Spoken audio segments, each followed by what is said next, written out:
just a steady reel in here. I'm not going to lose this on the circle no matter what. No. I definitely need the net for this fish. Freddie, I'll tell you, it's a ride, but it's worth it to come out here. That's for damn sure. We've done pretty good. I got a good fish here, Fred. I need you to get the net on this thing. All right, man. Here we go. Here we go. Nice.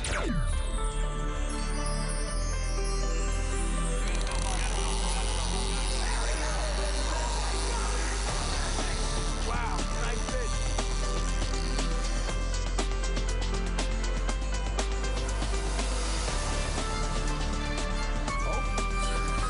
There we go. That might be a little better. Oh, that fish is screaming, Rick. Wow.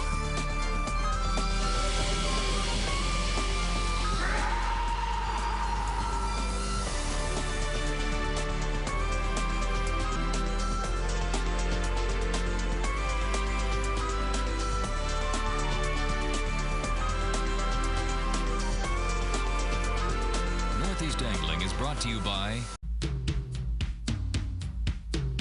Well, guys, that had to be arguably one of the longest drops I've ever done. We just, we would come out of Freddie, Point Pleasant. Yep. Point Pleasant, New Jersey, we came out of. We just ran 95 to, just got swamped again, 95 to 100 miles in what started out as a 3 to 5, went to a 4 to 8, and now it looks like it's slowly coming back down to a 3 to 5. We're 95 to 100 miles offshore, fishing in the Hudson Canyon for tilefish. It's the middle of April, and we're all by ourselves. We got one other boat out here supporting us just in case They're to pick all us goes up, wrong. I think, if something goes horribly wrong. So let's not think about that. But Fred, this is something that you do now. Every spring you've been doing this. You charter for it out of Point Pleasant. You got it. And tell me a little bit about the fish. Yeah, so we'll start fishing in April. We'll go all the way I'm to in, boys. October. There you go, Andy. All right, there you go. One on. So we'll tile fish from now till October. And again, they're year-round species, and we can get them anywhere from 5 pounds up to 50 pounds is my best. I got you. And now, one of the most important things about this kind of fishing is you got to have good balance, evidently.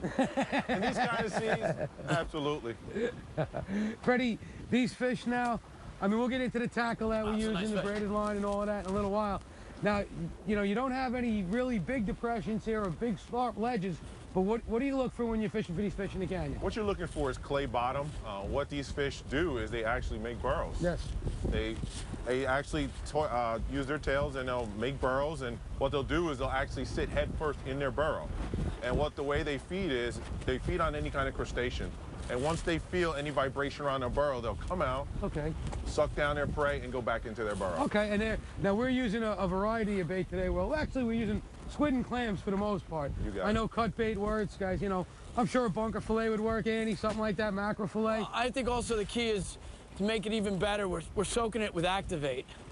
And, you know, it's dark down there.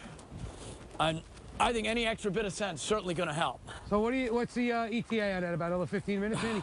I'm starting to feel like the fish is somewhere behind the boat. Freddie, depth?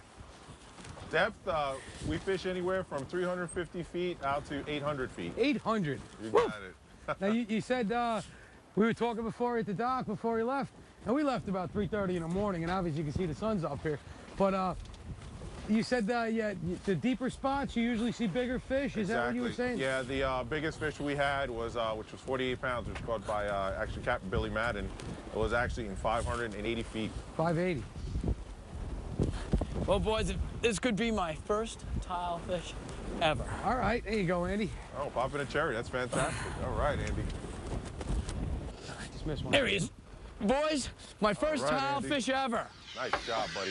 Wow, this is a pretty fish. That's the golden top. It's up. We got I'm some in. fish on, Rich? Yeah, I think so. All right. Fantastic. Oh, yeah, that's a tile. You know, Fred, halfway through that ride out here, like at the 2-hour mark, I was feeling like, well, you know, tile fish, gonna be a lot of fun. I guess I'll forget about the ride when I get out here. You know, Fred, I haven't forgotten about the ride. There ain't nothing gonna make you forget about I'll that. tell you what, when you eat that thing, you'll understand why the ride was worth it. Trust me. Well, while Rich spends the next 10 minutes bringing that up, I'm putting this in the well, and I'm baiting up again. Yeah, now, Freddie, the regulations on these fish? There's actually no size limit and no retention limit what we try to do is not exploit the resource, so we just take just enough that will feed a family. Yeah, now obviously that smaller fish in this depth, you pretty Got much, one. you got one? Yep. You're pretty much going to want to keep, right? Yeah. Because you just really can't let them go? No, you actually can. You can vent them.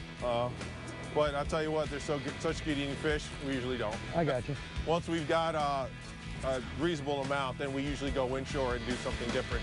Sea bass, cod, or pollock. All right, that sounds like a plan. I'm on here too. What do we got, double header going? Looks like it.